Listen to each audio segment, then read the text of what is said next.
जय राधा माधव कुंज बिहारी राधा माधव कुंज बिहारी जय राधा माधव कुंज बिहारी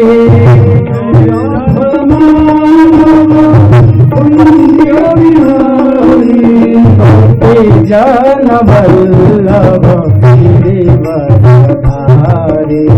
गोपी जन वल्लभ गिरिवरधारी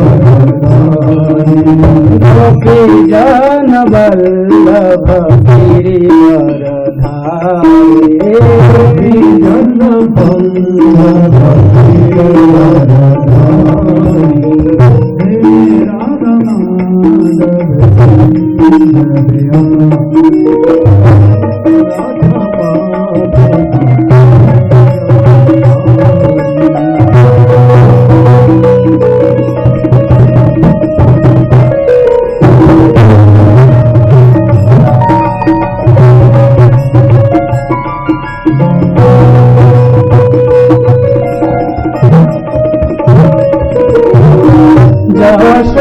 यशोदनंदन व्रत जन रंजन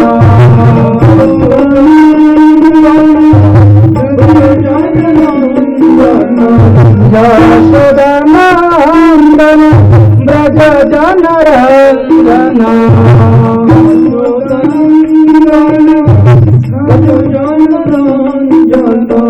जामुन तीरवचारी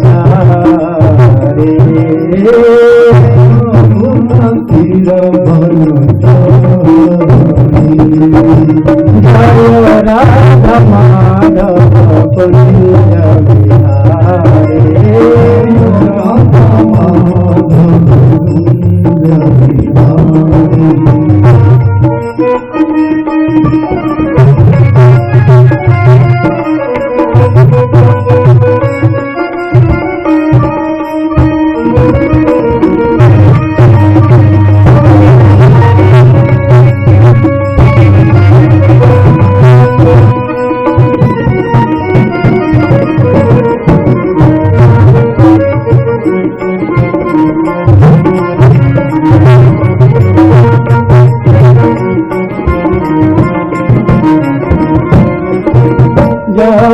यशोदनंदन व्रत जन रंजन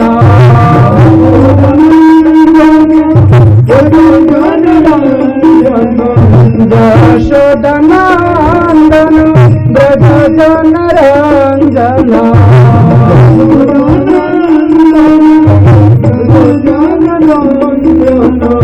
यमुना तीरवनचारी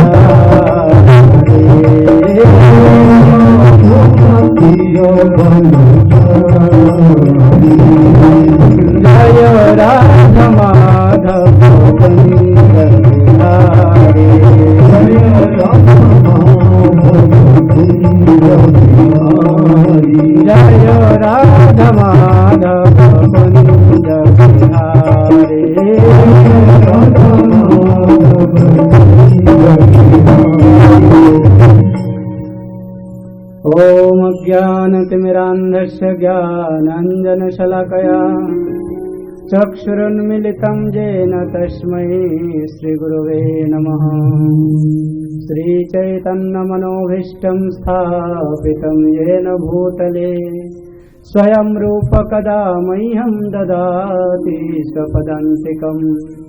वन्देऽहं श्रीगुरो श्रीयुतपदकमलम् श्रीगुरून् वैष्णवांश्च श्रीरूपं साग्रजातं सहगण रघुनाथान्वितं तं सजीवं स्वाद्वैतं स्वावधूतं परिजनसहितं कृष्ण चैतन्यदेवं श्रीराधा कृष्णपादान् सहगण ललिता श्रीविशाखान्वितंश्च।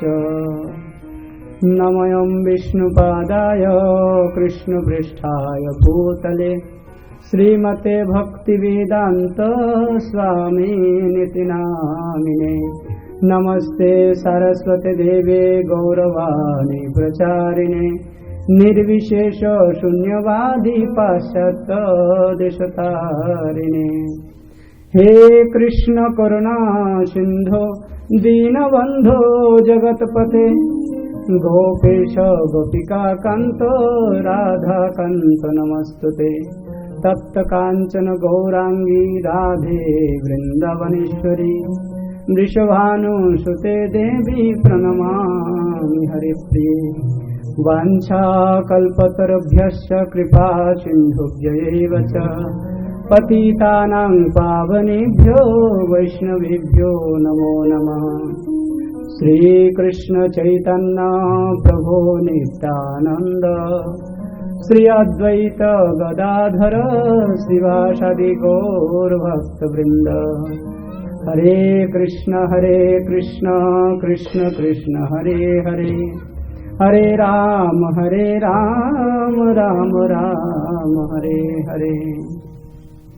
ओम नमो भगवते वासुदेवाय। ओम नमो भगवते वासुदेवाय। ओम नमो भगवते वासुदेवाय। नारायणं नमस्कृत्यं नरं चैव नरोत्तमं देवीं सरस्वतीं व्यासं ततो जयमुदीरयेत्। नष्टप्रायेषु अभद्रेषु नित्यं भागवत सेवया भागवते उत्तम श्लोके भक्तिर्भवति नैष्टिकी। मुखं करोति वाचालं पङ्गुं लङ्घयते गिरिं यत्कृपातमहं वन्दे श्रीगुरुदिनतारिणं परमानन्दमाधवं श्रीचैतन्यमीश्वरम्। यं प्रव्रजन्तममुपेतमुपेतकृत्वम् दैपायन विरह कातरया जुयाव। पुत्रेति तन्मयतया तरवोऽभिनेदु तं सर्वभूतहृदयं मुनिमानतस्मि। भूते महद्वीर्ये मा पुरविभो निर्माय शेते यदमोष पुरुषः। भुङ्क्ते गुणान् षोडश षोडशात्मकः सहलं कृशिष्ट भगवान् वचंसि मे। सच्चिदानन्दरूपाय विश्वोत्पत्त्यादिहेतवे तापत्रय विनाशाय श्रीकृष्णाय वयं नमः। हरे कृष्ण कृष्ण कृष्ण हरे हरे हरे राम राम राम हरे हरे। हरे कृष्ण। श्रीमद् भागवतम के सप्तदिवसीय कथा सत्र के आज द्वितीय दिवस है और द्वितीय सत्र है। आज के कार्यक्रम में सभी भक्तों को हार्दिक स्वागत है। श्रीमद् भागवतम के आज की जो प्रसंग है इसमें भगवान वराहदेव की कथा आएगा, साथ ही साथ भगवान कपिल देव अपनी माता देवाहुति को किस प्रकार से मुक्ति का राह दिखाया है इसके ऊपर भी चर्चा होगा। और आगे चलकर चतुर्थ स्कंध में भगवान शिव जी के साथ प्रजापति दक्ष किस प्रकार से द्रोह करके अपना दुर्गति प्राप्त किया है उसका वर्णन सुनाए जाएंगे। इसके बाद ध्रुव चरित्र, महाराज उत्थानपाद के सुयोग्य बालक जो 5 वर्ष की उम्र में 6 महीने के अंदर कठोर तपस्या करके भगवान को प्राप्त किया है, इसकी कथाओं का भी वर्णन आज ही होगा। तो चलिए हम शुरुआत करते हैं। जैसे ही पूर्व सत्र में हम लोगों ने बताया था कि ब्रह्मा जी के जो मानव पुत्र है वो है स्वयंभू मनु। तो मैं थोड़ा सा आगे बढ़ गया था कि स्वयंभू मनु का 2 पुत्र और 3 पुत्री हुई है। तो उनमें से तृतीय स्कंध में जो मझली पुत्री है देवाहुति, उसके प्रसंग आते हैं। लेकिन उसके पहले कुछ घटना और हो जाते हैं, तो उसकी चर्चा हम पहले कर लेते हैं। जब ब्रह्मा जी ने ये 5 संतान को उत्पन्न किया है, इनको लेकर उनमें से सबसे बड़ा पुत्र है स्वयंभू मनु और शत्रुपा को उत्पन्न किया, और इन दोनों के माध्यम से 5 पुत्र यानी 5 संतान प्राप्त हुए, 2 पुत्र 3 पुत्री। तो इनको लेकर वो कहाँ जाएंगे, निवास कहाँ करेंगे, साम्राज्य कहाँ स्थापन करेंगे, ये एक चिंता की बात है। तो ब्रह्मा जी ने आदेश दे दिया कि हे स्वयंभू मनु, तुम लोग जाओ पृथ्वी लोक में, वहीं जाके अपना घर बसाओ, अपना साम्राज्य निर्माण करो। शतरूपा और स्वयंभू मनु दोनों सत्यलोक से उतरकर पृथ्वी के कक्ष में आए हैं, लेकिन पृथ्वी लोक को देख नहीं पाए, एकदम चिंतित हो गए। पृथ्वी अपना कक्षा में है ही नहीं। फिर वो ब्रह्मा जी के पास जाके कहते हैं, हे परमपिता, पृथ्वी लोक अपने कक्षा में है ही नहीं, हमें ऐसा लगता है कि किसी ने पृथ्वी को अपने कक्षा से हटा दिया है, कहीं दूर दूसरी जगह में उसको फेंक दिया होगा। ब्रह्मा जी चिंतित हो गए, पृथ्वी अपना कक्षा में नहीं है, फिर उसको कौन लेके गया, कहां लेके गया, एकदम चिंता में पड़ गए। तब तक अचानक ब्रह्मा जी का एक हांची आई, छींक, और उसी छींक के माध्यम से एक छोटा सा कीड़ा जैसा कोई जानवर नाक से, नासारंध्र से निकल कर आए,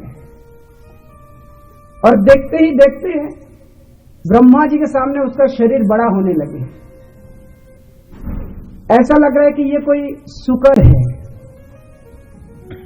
और इतना बड़ा हो गया है, उसका शरीर इतना बड़ा हो गया है, आप कल्पना करिए जैसा मानो एक बच्चा क्रिकेट बॉल खेलते हैं, तो वो शुकर का जो हाइट है, मतलब उसका जो परिमाप है, उसके सामने है पूरा पृथ्वी एक क्रिकेट बॉल की तरह हो गया है, मतलब इतना बड़ा शरीर।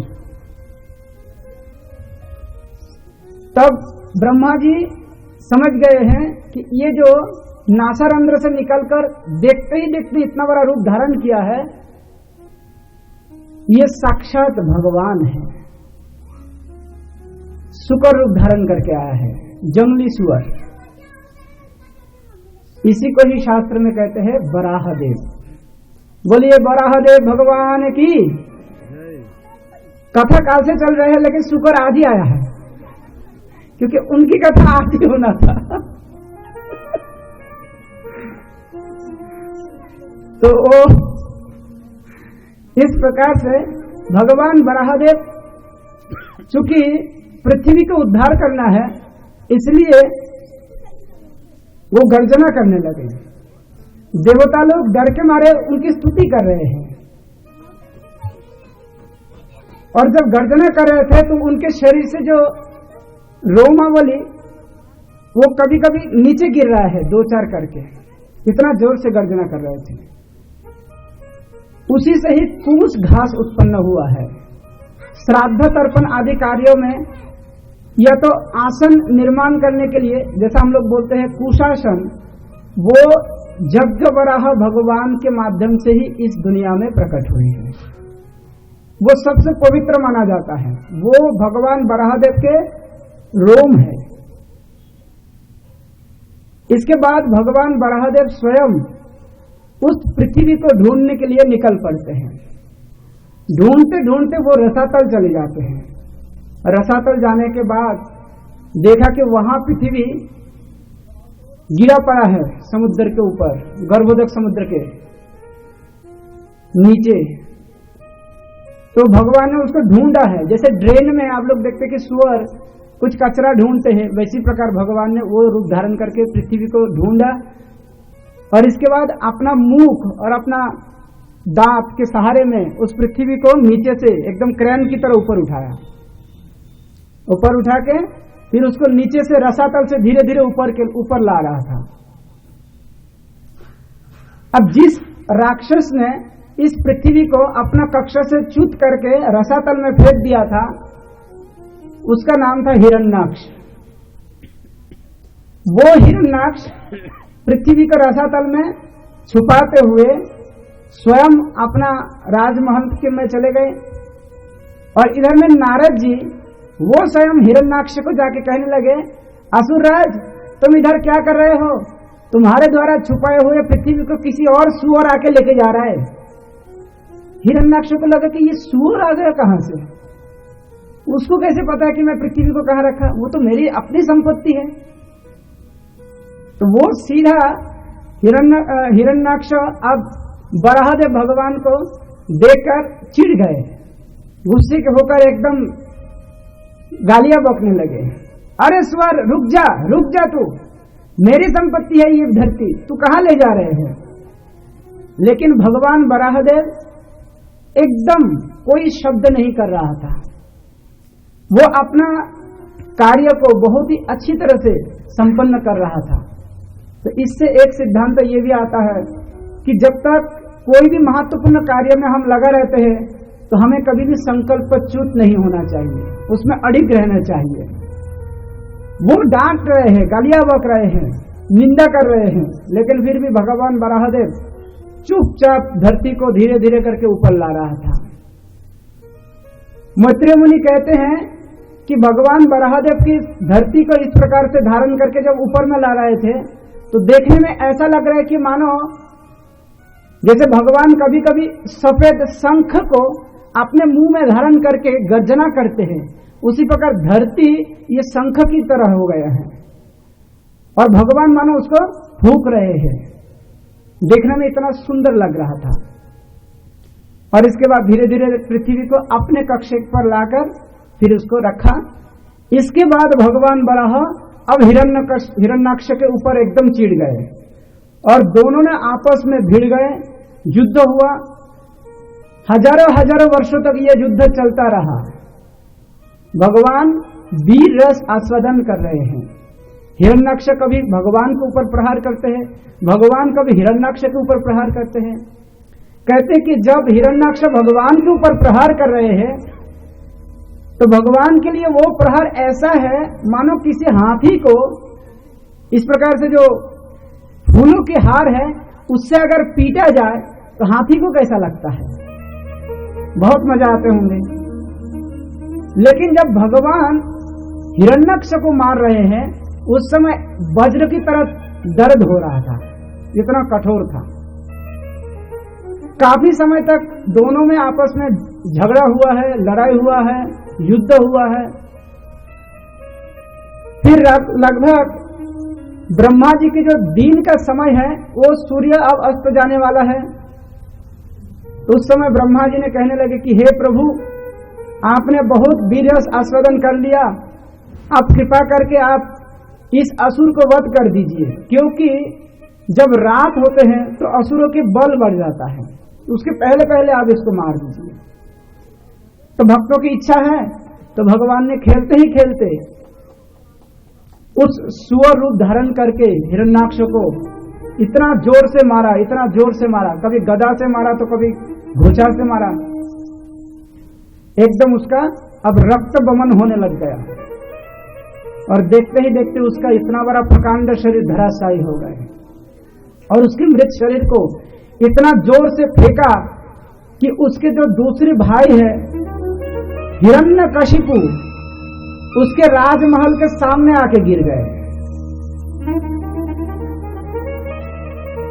इस प्रकार से भगवान वराहदेव धरती को रक्षा किया है, अपने कक्ष पर लाए हैं और इधर में हिरण्याक्ष को वध कर दिया है। तब विदुर जी मैत्रेय मुनि को प्रश्न पूछते हैं, हे भगवान, ये जो असुर है ये असुर कौन है? इसके साथ भगवान का क्या संबंध है? अगर उसने भगवान से युद्ध किया है इसका अर्थ है कि भगवान के साथ उनका पहले से कोई संबंध था, वो हमें विस्तार से बताइए। मैत्रेय मुनि कहने लगे, भगवान जिसको अपने हाथ से मारते हैं वो भी भगवान के भक्त ही होते हैं। दरअसल एक बार की बात है कि ब्रह्मा जी के 4 पुत्र सनक, सनातन, सनंद, सनत कुमार,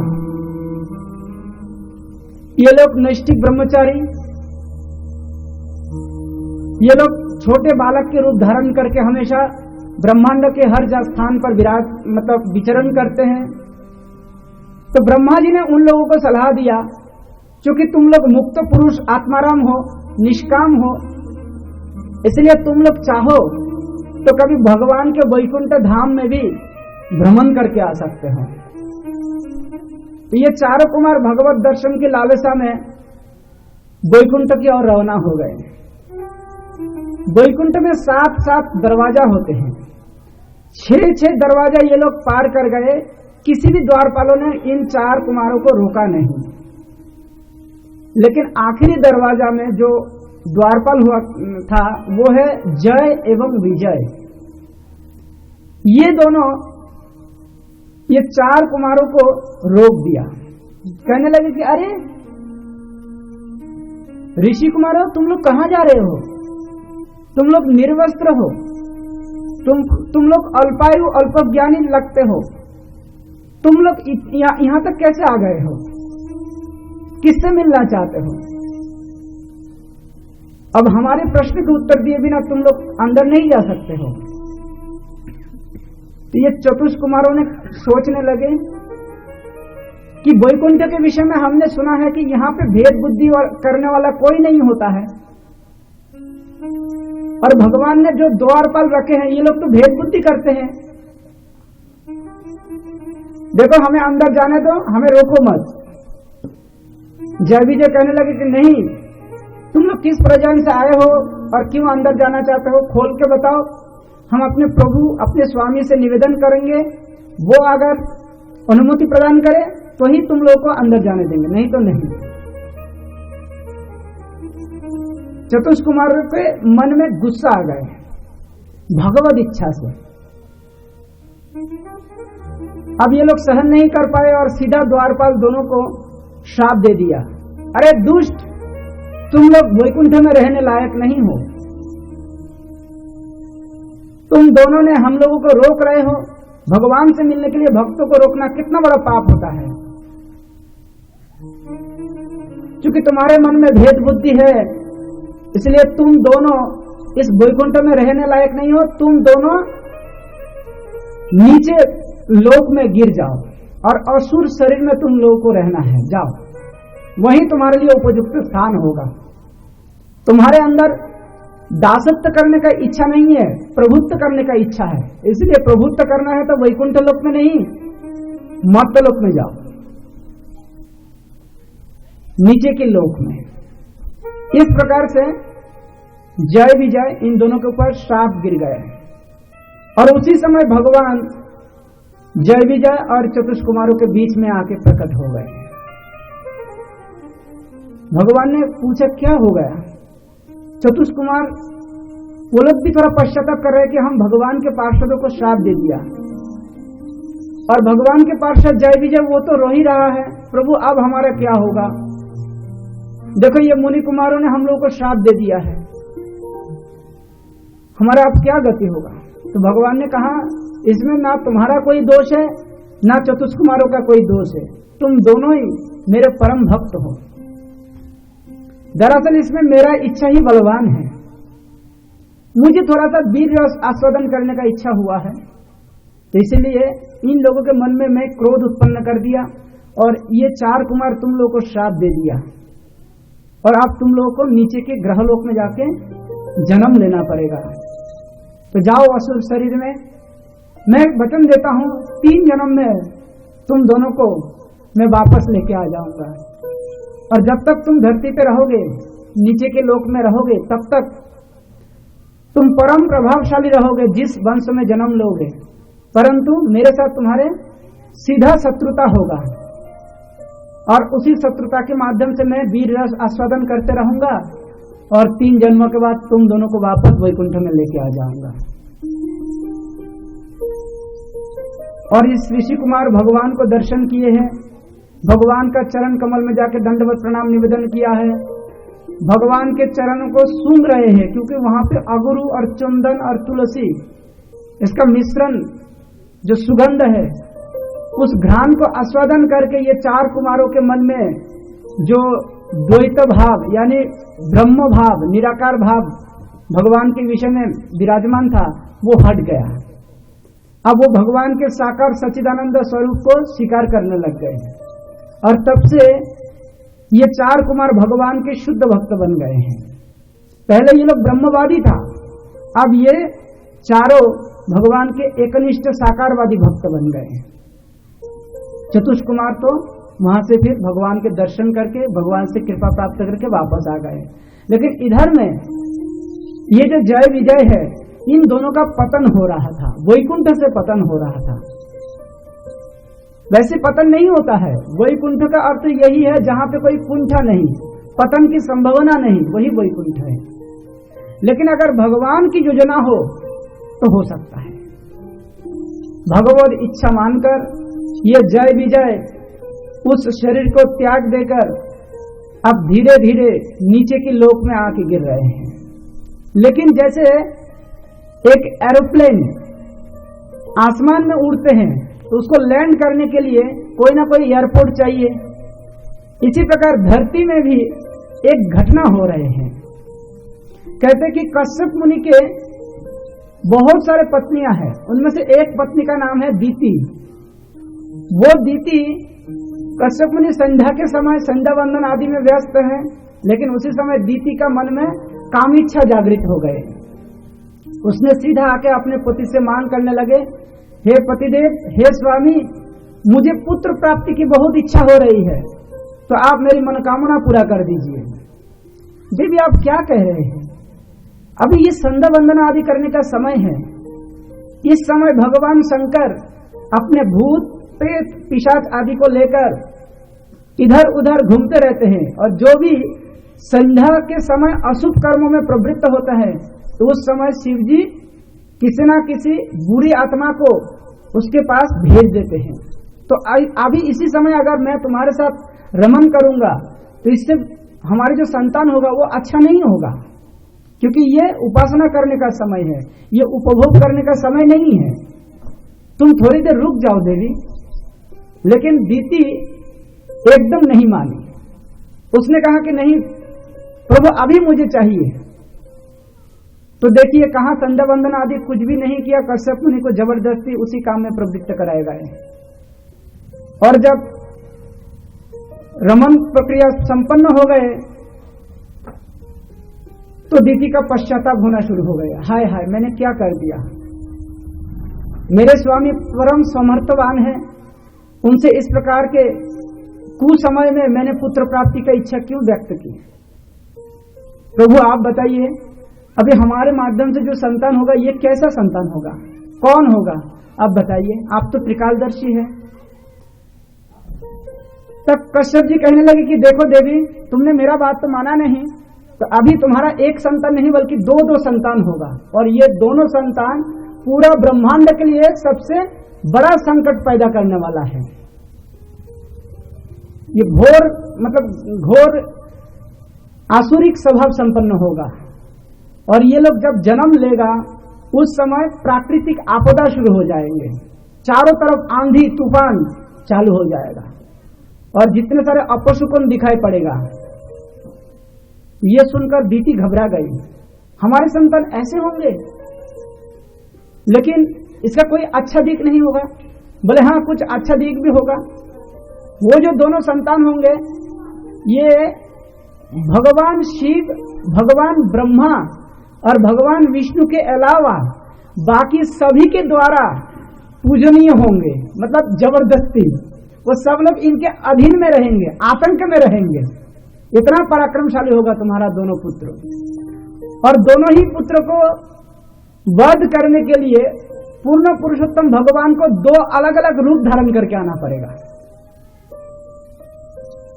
भगवान के हाथों में तुम्हारे इन दोनों पुत्रों की मृत्यु होंगे।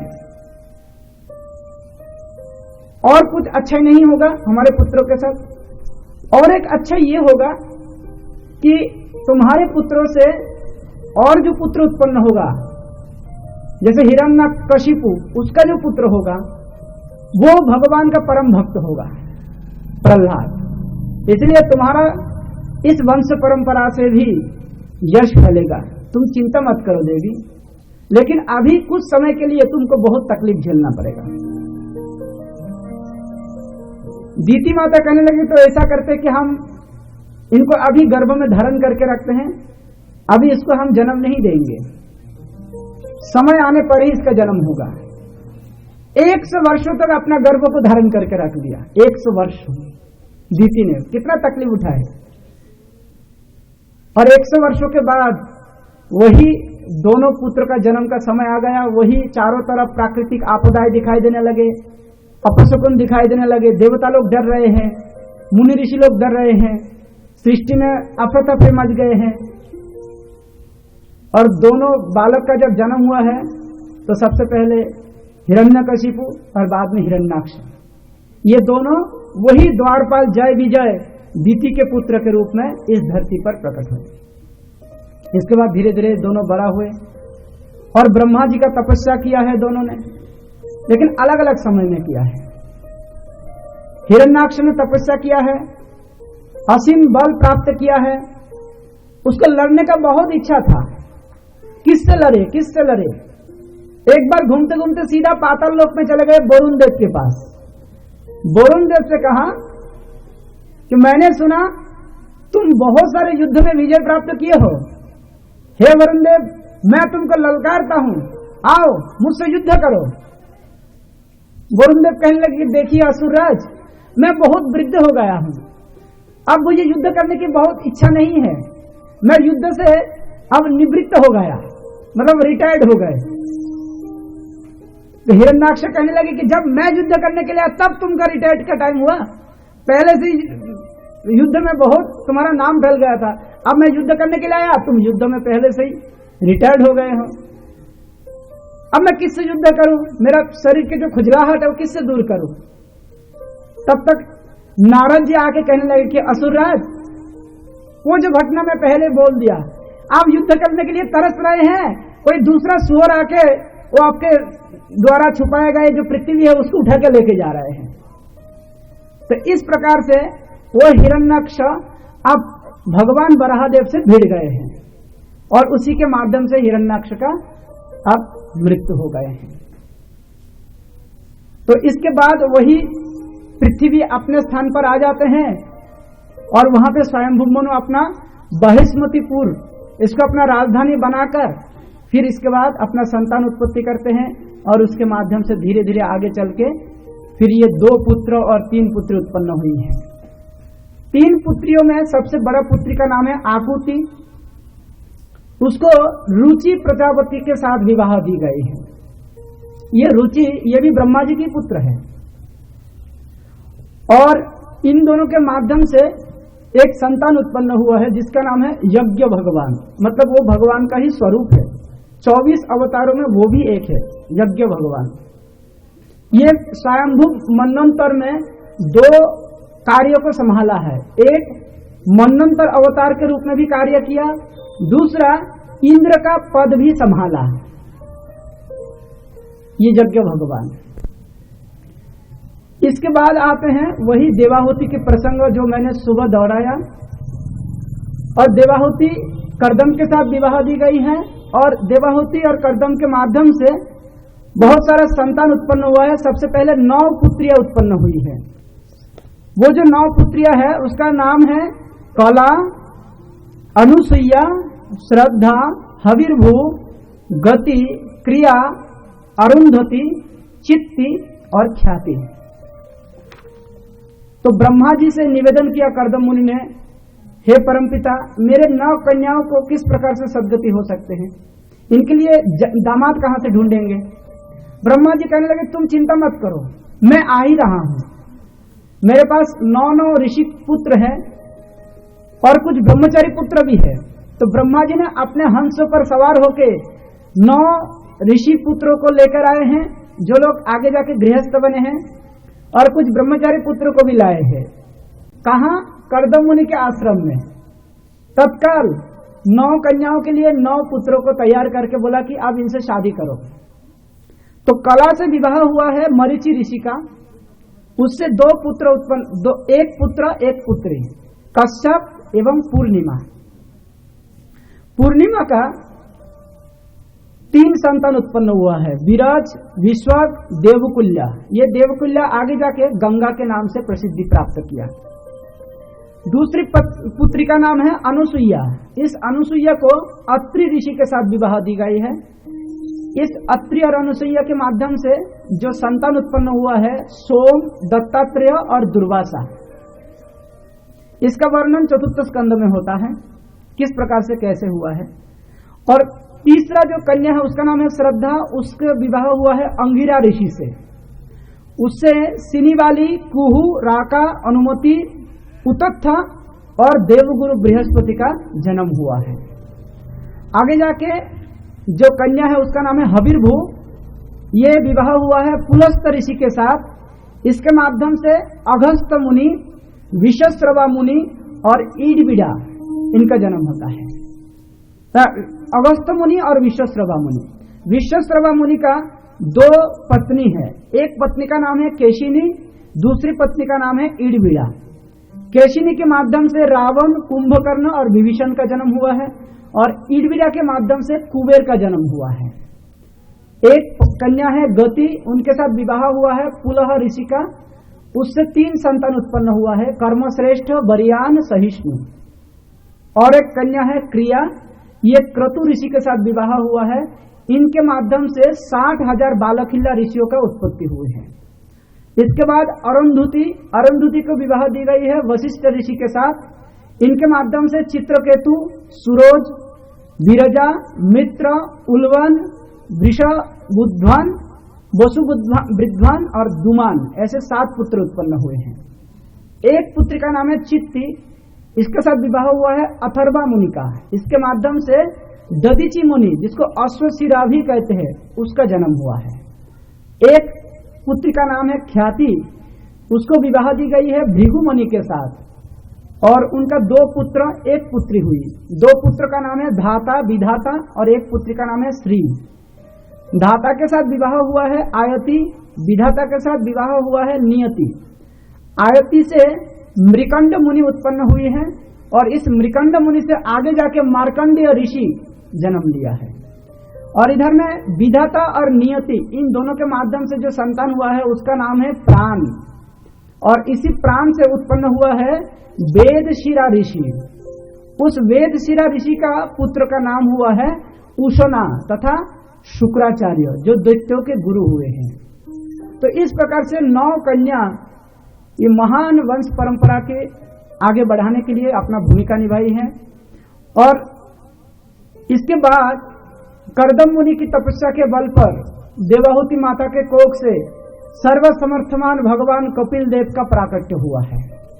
मैं सुबह बता दिया कि जिस प्रकार से 2 लकड़ी की अरुणी को अगर एक साथ घिसा जाए, परस्पर घर्षण से जैसे अचानक अग्नि उत्पन्न हो जाते हैं, इसी प्रकार ही कर्दम और देवाहुति के माध्यम से अचानक शीघ्र ही भगवान कपिल देव प्रकट हो गए हैं। जब भगवान कपिल देव प्रकट हुए हैं तो समस्त देवता लोगों ने खुशियां मनाई। गंधर्व लोग, चारण लोगों में बहुत नृत्य कीर्तन भी हुआ है कि भगवान का प्राकट्य हुआ है। और ये भगवान सांख्य योग के प्रणेता बने हैं आगे जाके। तो कर्दम जी भगवान के शांत रस के भक्त है। भगवान स्वयं उनके पुत्र बन के आए हैं, लेकिन पुत्र मोह में नहीं पड़कर वो भगवान से ही आदेश मांग रहे हैं, प्रभु मैं सन्यास तथा वानप्रस्थी जीवन को अपनाते हुए आपको अनुभव करना चाहता हूँ, इसलिए आप मुझे अनुमति दीजिए, मैं जंगल में जाकर आपकी तीव्र तपस्या में मतलब मैं अपने आप को नियुक्त करना चाहता हूँ, आप मुझे वो अवसर दीजिए। भगवान ने पिताजी को मुक्त कर दिया और कर्दम मुनि फिर से जंगल चले गए और अपनी साधना में निमग्न हो गए और अपनी माता देवाहुति को अब श्रोता बनाकर भगवान स्वयं भागवत कथा का प्रारंभ करते हैं। तो माता देवाहुति, जो मैंने पहले बताया कि माता देवाहुति बहुत ही दुखी है। वो सोच रहे हैं कि मैं तो ठगी गई हूं, मेरे स्वामी सर्वसमर्थवान हैं, लेकिन उनसे मैंने मुक्ति के लिए कोई मार्ग नहीं ढूंढा, मैं तो केवल भोग मांग लिया था।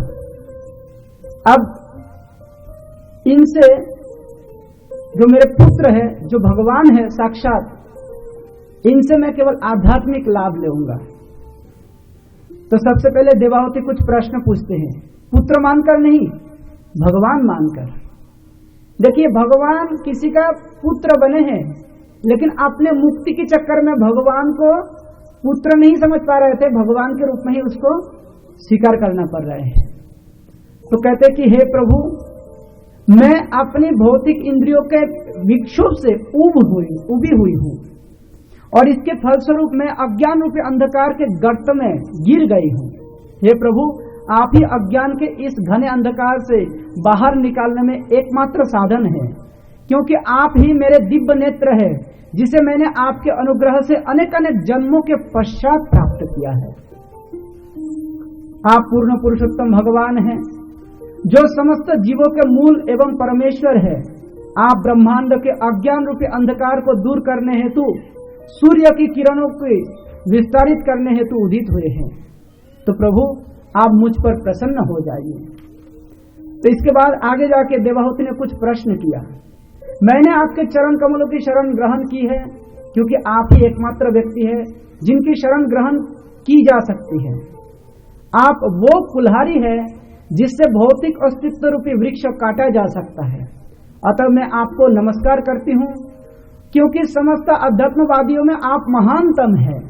मैं आपसे पुरुष तथा स्त्री और आत्मा एवं पदार्थ के संबंधों के विषय में जानना चाहती हूँ। इस प्रकार से जब प्रश्न किया तो भगवान ने कहा कि हे माता, मुझे समझने के लिए जो एकमात्र मार्ग है वो है भक्ति योग, आत्म साक्षात्कार का मार्ग है। वो कहते हैं कि आत्म साक्षात्कार की उस अवस्था में मनुष्य भक्तिमय सेवा में ज्ञान तथा वैराग्य के अनुशीलन से प्रत्येक वस्तु को यथार्थ रूप में देख सकता है। वह इस भौतिक अस्तित्व के प्रति अन्यमनस्क हो जाता है और उस पर भौतिक प्रभाव अति अल्प प्रबलता के साथ काम कर पाते हैं। प्रसंगम अजरं पासम आत्मानं कवयो विधो स एव साधु सुकृत मोक्ष द्वारम अपावृतम। प्रत्येक विद्वान व्यक्ति अच्छी तरह जानता है कि पदार्थ के लिए आसक्ति ही आत्मा का सबसे बड़ा बंधन है, किंतु वही आसक्ति यदि स्वरूप सिद्ध भक्तों के प्रति हो जाए तो मोक्ष का द्वार खुल जाता है। तो भक्तों की कृपा से मोक्ष का द्वार खुलता है। ये भक्तों किस प्रकार से हम पहचानेंगे कि भक्तों कौन है? तो भगवान कहते हैं तितिक्षव कारुणिका सुरीद सर्वदेहिनम अजात शत्रव शांता साधव साधुभूषणा। जिस प्रकार से माताएं कुछ आभूषण पहनते हैं उसकी सौंदर्य वृद्धि के लिए, इसी प्रकार जो साधु होते हैं उनके पास भी कुछ आभूषण होते हैं, वो दिव्य गुण होता है। सबसे पहले है तितिक्षव, साधु मतलब वही है जो सहनशील है। दूसरा कारुणिका, इसका अर्थ है कि जो साधु है वो परम करुणामय होते हैं, दयालु होते हैं। और सुहृद, सुहृद का अर्थ होता है कि सबकी हित कामना करने वाला है, किसी भी स्थिति में कभी भी किसी का अहित चिंतन नहीं करते हैं। सर्वदेहिनम, समस्त देहधारियों के लिए वो केवल हित कामना करते हैं। और अजात शत्रव, यानी जिसका कोई शत्रु पैदा ही नहीं हुआ है। हम लोग देखते हैं कि श्रील प्रभुपाद जी जो 70 साल के वृद्ध व्यक्ति पूरा पृथ्वी में 14 बार भ्रमण किया है, इतना सारा मंदिर बनाया, इतना सारा शिष्यों को उन्होंने दीक्षा प्रदान किया है, कितने सारे लोग प्रभुपाद जी से प्रभावित हुए हैं, लेकिन प्रभुपाद जी का कोई शत्रु नहीं था। कितने सारे सामर्थ्यवान लोगों को कोई ना कोई मार देते हैं, गिरा देते हैं, लेकिन प्रभुपाद जी जो खुद ही बोलते थे कि मैं पता नहीं कब तक जीऊंगा, वो व्यक्ति 70 साल की उम्र से लेकर 81 साल की उम्र तक पूरा विश्व में कृष्ण भावनामृत प्रचार प्रसार किया है, लेकिन व्यक्तिगत रूप में किसी से कभी भी कोई शत्रुता नहीं किया है, उनका कोई शत्रु जन्म लिया ही नहीं था। और शांत जो साधु होता है वो शांत होता है, परम शांत। साधव साधु भूषणा, उसमें साधु भाव पाए जाते हैं। वो पूर्वतन आचार्यों के द्वारा दिए गए नियम अनुसार अपना जीवन को व्यतीत करते हैं, और यही साधु के आभूषण जैसा है। ऐसा साधु अविचल भाव से भगवान की सुदृढ़ भक्ति में लगा रहता है। श्री भगवान के लिए वो संसार तो क्या, अन्य समस्त संबंध और पारिवारिक संबंधों तथा मित्रों को भी छोड़ देते हैं। मयि अनन्य भावेन भक्तिं कुर्वन्ति ये दृढां मत्कृते त्यक्त कर्माणः त्यक्त सजन बांधवा मदाश्रया कथा मृष्टा शृण्वन्ति कथयन्ति च तपन्ति विविधस्तापा नैतान मद्गते चेतस। निरंतर मेरे अर्थात पूर्ण पुरुषोत्तम भगवान के वर्णन कीर्तन तथा श्रवण में संलग्न रहकर साधुगण किसी प्रकार का भौतिक कष्ट नहीं पाते, क्योंकि वे सदैव मेरी लीलाओं तथा कार्यकलापों के विचारों में ही निमग्न रहते हैं। हे माते, हे साध्वी, ये उन महान भक्तों के गुण हैं जो समस्त आसक्तियों से मुक्त है। आपको ऐसे पवित्र पुरुषों की संगति करनी चाहिए, क्योंकि ऐसी संगति भौतिक आसक्ति के समस्त कुप्रभावों को हरने वाला है। आगे जाके कहते हैं कि ये जो भक्ति की महानता है ये इतना जरूरी है कि ये किसी भी व्यक्ति को जो 5 प्रकार के वर्ग है, क वर्ग, च वर्ग, ट वर्ग, इस प्रकार से होता है, तो उनमें से एक होता है प वर्ग। वो प वर्ग के विपरीत होता है अपवर्ग। उस अपवर्ग को जीवन से हटा देते हैं। सताम प्रसंगात मम वीर्य संविदो भवन्ति ऋतकर्ण रसायना कथा तब्जो सनात आसु अपवर्गवत्मनि श्रद्धारतिर्भक्तिरनुक्रमिष्यति। शुद्ध भक्तों की संगति से पूर्ण पुरुषोत्तम भगवान की लीला तथा उनके कार्यकलापों की चर्चा कान तथा हृदय को अत्यधिक रोचक एवं प्रसन्नता प्रदान करने वाली होती है। ऐसे ज्ञान के अनुशीलन से मनुष्य धीरे धीरे मोक्ष की मार्ग पर आगे बढ़ते रहते हैं। तत्पश्चात वो मुक्त हो जाता है और उसका आकर्षण स्थिर हो जाता है। तब सच्चे समर्पण और भक्ति योग का शुभारंभ होता है। तो यहाँ पे जो अपवर्ग का बात आते हैं, श्रील प्रभुपाद जी उसको विस्तार से बताते हैं। जैसा जिसको प वर्ग कहते हैं उसमें क्या क्या है, प, फ, ब, भ, म। तो कहते हैं कि प मतलब परिश्रम, फ मतलब फेल, जैसा मुंह से झांक निकालते हैं वो परिश्रम करते करते आप लोग देखेंगे जो गाय या बैल जो होता है, कभी वो बैलगाड़ी में चलाते रहते हैं, परिश्रम कराते हैं दिन भर, तो मुंह से झाग निकालता है। तो परिश्रम करने से झाग आएगा, झाग निकलेगा। प फ ब, ब का अर्थ होता है प फ ब, ब मतलब क्या। इसके बाद आते हैं भय, भ मतलब भय, और आखिरी में आता है म, म मतलब होता है मृत्यु। तो ये 5 वर्ग है, उसको प वर्ग कहते हैं। तो कहते हैं कि ये जो प वर्ग है इसके विपरीत है अपवर्ग। ये मतलब होता है हमारे जो दैनंदिन जीवन यात्रा है इससे जुड़ा हुआ बात है। परिश्रम करो, मेहनत करो, पैसा कमाओ, पसीना बहाओ। कभी कभी बोलते हैं ना कि हमने पसीना बहाकर ये पैसा कमाया है, तो पसीना बहाते हैं। और इसके बाद अच्छा ब मतलब होता है व्यर्थ, पैसा तो कमाते हैं लेकिन वो व्यर्थ जाते हैं। और उसका आखिर में भय उत्पन्न होता है और इसके बाद उसका मृत्यु नजदीक में आ जाता है। तो ये सबका अपनी भौतिक दशा है और इस दशा से मुक्त होने के लिए एक ही तरीका है कि साधु के पास आके परम शक्तिशाली भगवान के लीला कथाओं का श्रवण तथा कीर्तन करे, तो उसी से ही इसका समाप्ति हो सकते हैं। और साधु संग करने के बाद धीरे धीरे ये श्रद्धा से शुरू होता है। आदौ श्रद्धा तथा साधु संग तथा भजन क्रिया तथा अनर्थ निवृत्ति, इसके बाद आगे जाके धीरे धीरे आसक्ति बढ़ते हैं, फिर रुचि बढ़ते हैं, फिर निष्ठा आते हैं, रुचि, आसक्ति, निष्ठा, भाव और फिर प्रेम तक आते हैं। और प्रेम का स्तर जब पहुंच जाते हैं तो भगवान फिर हमसे मिलना चाहते हैं। किसी के पास जब प्रेम उत्पन्न हो जाते हैं तो ही एक दूसरे से मिलन होता है। और प्रेम का ही विपरीत है काम, जो भौतिक दशा को दर्शाते हैं। काम अंधतम प्रेम निर्मलो भास्कर। काम और प्रेम में एक साथ मत समझना।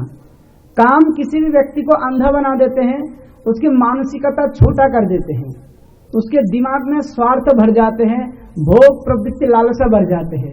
लेकिन जिसके पास प्रेम है वो इसका विपरीत आचरण करेगा, उसका दिल बहुत बड़ा होगा, वो भगवान के लिए सब कुछ नछावर करने के लिए तैयार हो जाता है, उसका शरीर संयमित होता है, इंद्रिय संयमित होता है, वो केवल भगवान को प्रसन्न करने के लिए ही जीते हैं और वो भगवान की सेवा में, भगवान की गुण कीर्तन में ही अपना समय व्यतीत करता है। वो है प्रेम। तो इस प्रकार से भक्ति योग की महिमा का वर्णन करते हैं और आगे जाके फिर कहते हैं कि देखिए भगवत प्राप्ति का, ये देवाहुति माता ही प्रश्न पूछते हैं कि भगवत प्राप्ति का और मार्ग जो है उसके विषय में बताइए। फिर कपिल देव भगवान उनको कहते हैं कि माता, भगवत प्राप्ति का दूसरा मार्ग है अष्टांग योग की विधि, ध्यान की मार्ग, परमात्मा का दर्शन उसका लक्ष्य होता है।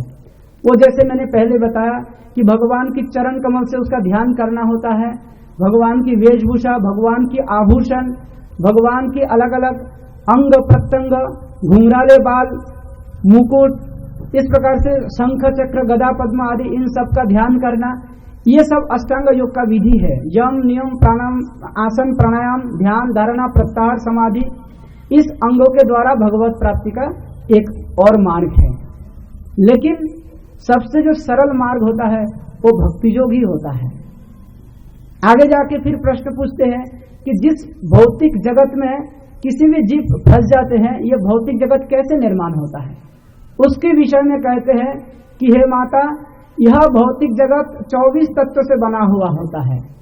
5 कर्मेंद्रिय, 5 ज्ञानेन्द्रिय, 5 पंचभूत मिट्टी अग्नि जल वायु आकाश, 5 इंद्रियों के विषय और 3 सूक्ष्म इंद्रिया और 3 गुण जो है रजगुण, सत्वगुण और तमगुण, इसके जो अप्रकाशित स्थिति है उसको प्रधान कहते हैं। ये कुल मिला के 23 और 24 तत्व हुआ है। और इसके साथ जब आत्मा का मिश्रण होता है और आत्मा के साथ साथ परमात्मा भी रहते हैं तो कुल मिला के 26 तत्व बनते हैं। इसी 26 तत्वों के माध्यम से ये भौतिक जगत में किसी भी जीव का अस्तित्व सामने आते हैं। आगे जाके वर्णन करते हैं कि इस भौतिक अस्तित्व से मुक्त होने के लिए जो तरीका है, यानी मुक्ति, वो भी 5 प्रकार है।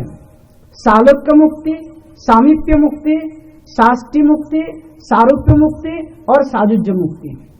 लेकिन मजा की बात यही है कि हे माता, दीयमानं न गृह्णन्ति बिनामत सेवनम जना। अगर किसी भी भक्तों को आप बोलेंगे कि ये 5 प्रकार की मुक्ति तुमको दिया जाएगा और साथ में भगवत भक्ति, भगवत सेवा संपादन करने का अवसर नहीं देंगे, तो भक्त कभी भी ये 5 प्रकार की मुक्ति स्वीकार नहीं करते हैं। इसलिए ये मुक्ति भी भक्ति के सामने तुच्छ है। दरअसल मुक्ति देवी भक्ति देवी की दासी है। कोई भी व्यक्ति भक्ति करते हैं तो मुक्ति देवी उनके पीछे पीछे उनकी सेवा करने के लिए तरसते हैं। ये आचार्य बिल्लमंगल ठाकुर अपने ग्रंथों में उल्लेख करते हैं। आगे जाके कहते हैं कि हम इस भौतिक संसार में बांधते कैसे हैं, किस प्रकार से हमारी आसक्ति बढ़ती है। तो उसके लिए कहते हैं कि सबसे पहले तो कर्मणा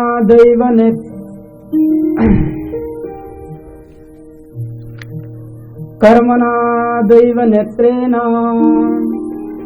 जंतुर्देह उपपद्यते स्त्रिया प्रविष्ट उदरम पुंसरेत कनाश्रयः।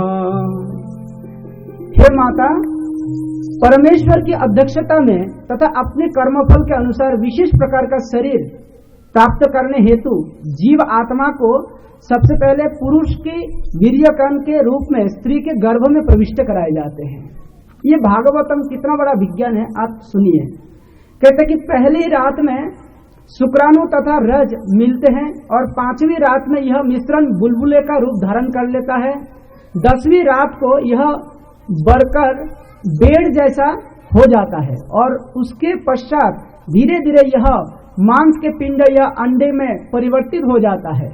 यही भी स्थिति हो, 1 महीने के भीतर सिर बन जाता है, 2 महीने के अंत में हाथ, पांव तथा अन्य अंग आकार लेते हैं, 3रे महीने के अंत में नाखून, अंगुलियां, अंगूठे, रोए, हड्डियां तथा चमड़ी प्रकट हो जाती है। और इसी प्रकार जननेंद्रिय तथा आंखें, नथुने, कान, मुंह तथा गुदा जैसे छिद्र भी प्रकट हो जाते हैं।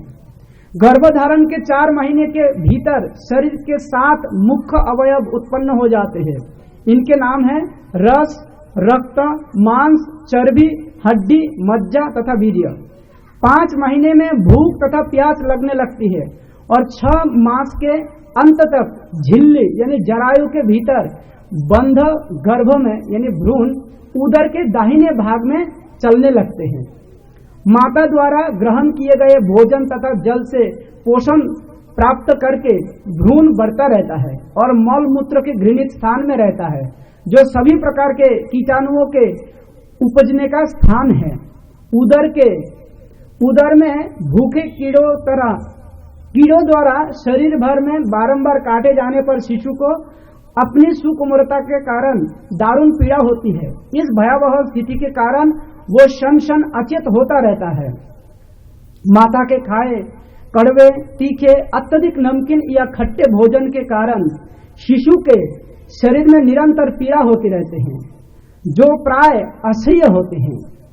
झिल्ली से लिपटा और बाहर से आंतों द्वारा ढका हुआ शिशु उदर में एक और पड़ा रहता है। उसका सिर उसके पेट की ओर मुड़ा हुआ रहता है और उसकी कमर तथा गर्दन धनुषाकार खांचे में रहते हैं। इस प्रकार शिशु पिंजरे के पक्षी के समान बिना हिले ढुले रहते हैं। उस समय यदि शिशु भाग्यवान हुआ तो उसे विगत 100 जन्मों के कष्ट स्मरण हो आते हैं।